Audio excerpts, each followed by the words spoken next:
So, for progressives, we'd always heard of this great myth of Howard Schultz, the CEO of Starbucks, the founder, and how he was going to come out one day and he was going to be wonderfully progressive and it was going to be a billionaire fighting on our side. Look, I don't know if any of you ever heard it, but it would be whispered in corners of the progressive world. And when people ask me about it, is there any businessman that could have potential of being president in 2020? I'd say maybe long shot of Howard Schultz. It's not going to be anybody like I think Bob Iger, the CEO of Disney, was considering it. Look, in their personal lives, I'm sure these are really good people, right?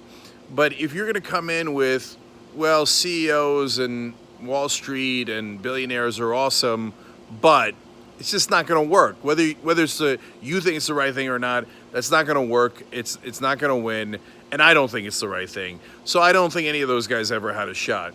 But we were told that Howard Schultz was a real progressive and that would work, right? So now he's come out, and boy, has it been a terrible disappointment.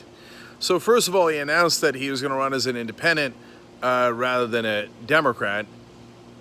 Now, look, at the Young Turks, we give independence a shot more than anybody else.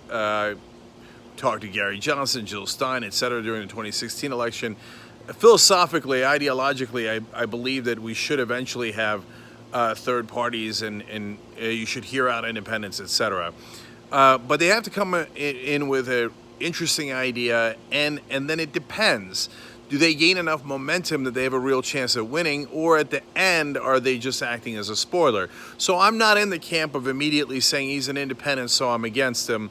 And you know, I've got real issues with the Republican and Democratic Party dominating as long as they're both run by their establishment wings, right? But if you come in and you're really no different than an establishment Democrat, and in fact, I don't know if there's much difference between an established Democrat and a Republican light. I guess, then what's the point? Then there's no point in being an independent. So if I wanted someone who was in favor of the wealthy keeping everything but not hating black and gay people, I'd vote for Claire McCaskill, right? I mean, I'm going to have 100 of those options in the Democratic Party. So why is that interesting? So now, wait a minute. So you're going to split the vote and give Trump a chance to win because you would like to be president and you wouldn't like to be taxed more? Wow, that's terrible. Terrible. That's not remotely interesting. So, okay, now let's get into specifics, okay? It gets worse by the minute. So it turns out he's not really that progressive at all. In fact, ever since he's launched, all he's ever done, he hasn't talked about Trump much at all. All he's ever done is attack Alexandria Ocasio-Cortez. What? What are you doing? So, all right, go run in the Republican primary. Why bother pretending you're a progressive? Well, I don't like Trump. He's, he brings instability and stuff. Yeah, I know. None of us like Trump. The 70% of the country doesn't like Trump. Wow, how very, very bold of you. In other words, you're saying, like, I like a lot of the economic policies of the Republican Party. It's made me, the rich even richer, people like myself. But I'm not mean, and I don't hate people. That's a very low bar, dude, and not remotely interesting.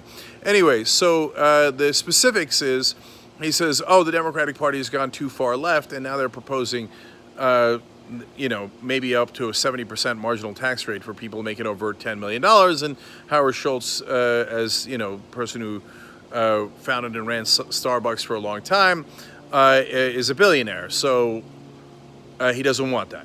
Do you understand what he's saying? He's saying, I'm willing to risk that Donald Trump might become president again by splitting the vote because I don't want to pay higher taxes. I literally can't think of a worse reason to run. That's disgusting, man. So, wow. How compelling. The legendary Howard Schultz. And look, I had a little bit of hope. I guess that's why I'm more disappointed than the average bear in this case. So, then he came out this morning and attacked Kamala Harris for what? Is he going to go to the left of Kamala Harris? You're going to go to the right of Kamala Harris? And he did. He went to the right of Kamala Harris.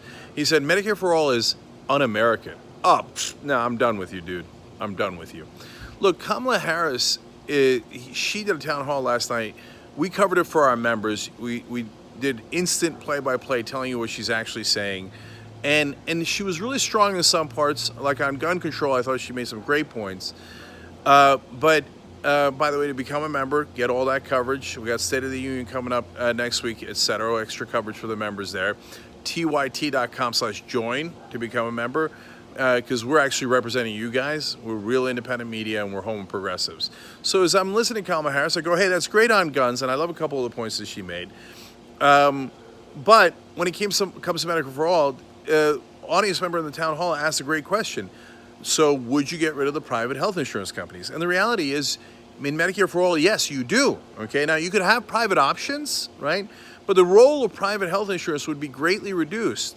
And the reason is, and like Jake Tapper frames it as, wait a minute, if people like their insurance, would they lose it? No, with Medicare, you get all the insurance you need. It's like saying, it's okay, you'd have to get rid of your Hyundai, but you know, you'd get a car that's way more expensive and much better, but you still want it?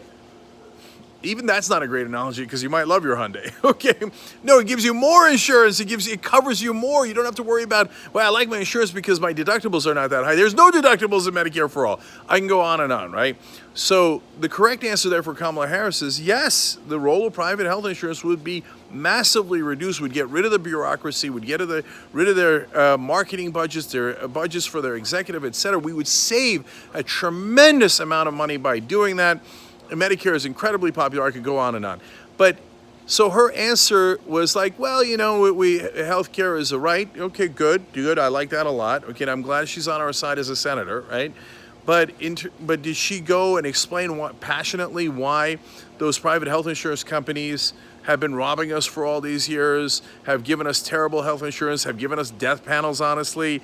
You know, because if you don't, you know what's a death panel is? If you don't have private health insurance in this country and you have a long-term problem that can't be solved in the emergency room, in this country we're brutal enough that we let you die. I know for the rest of the civilized world, they literally can't believe that. Americans let people die if they have cancer and they don't have health insurance? Yes, we let them die. It's a brutal, brutal system. She didn't give that kind of answer because she doesn't want to make the corporations angry. But it still wasn't enough for Howard Schultz. You know what he said? He said, getting rid of those corporations, I mean, that's outrageous. That's not American. What are we going to get rid of next? The coffee industry? Now, we see, but now not only is that selfish and weird and right-wing, it's also not very bright. No, like saying, oh, well, okay, let's have private cops. No, I don't agree to private cops. I don't want privatized cops. That's a bad idea. I don't want privatized firemen. That's a bad idea, because what if I have fire insurance but my neighbor doesn't? So we let his house burn down? Well, then my house is going to burn down. That's a bad idea. See, our lives are at stake with fire and police. Our lives are also at stake with the healthcare industry. Literally, our lives are on the line, right? So that is a different equation than selling sneakers or jeans or coffee. So you've got to be able to make that intelligent distinction. If you can't, then you shouldn't be president. So my God, has Howard Schultz been disappointing. Like tonight on the show, you know, every day we do the show 6 to 8 p.m. Eastern, Monday through Friday, right? We'll have more details about this.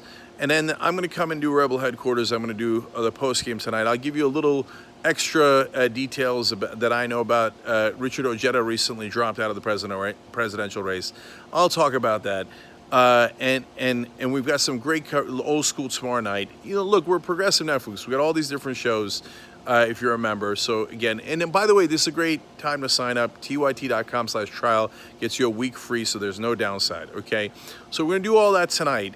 But for now, as I kept reading one story after another about Howard Schultz and how right-wing he is, I'm not sure there's ever been more of a letdown.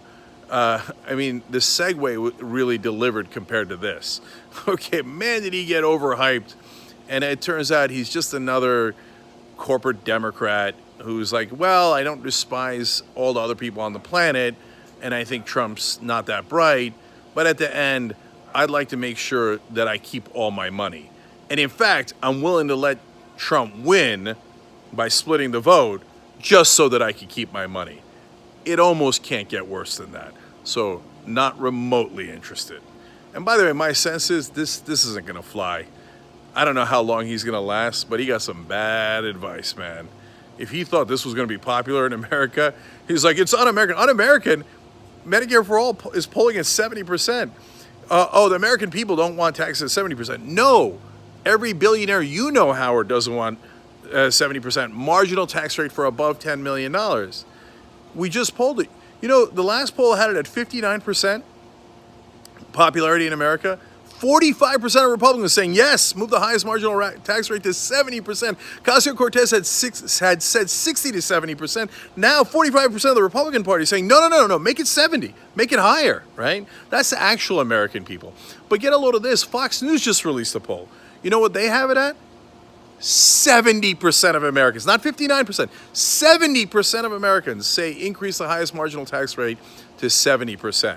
So Howard Schultz, no, sorry, you don't speak for the American people. Look at the polling. They're actually, it's not that the Democratic Party has gone too far left. According to the polling, they haven't gone nearly far left enough. That's not far left. 70% of the country is the center of the country.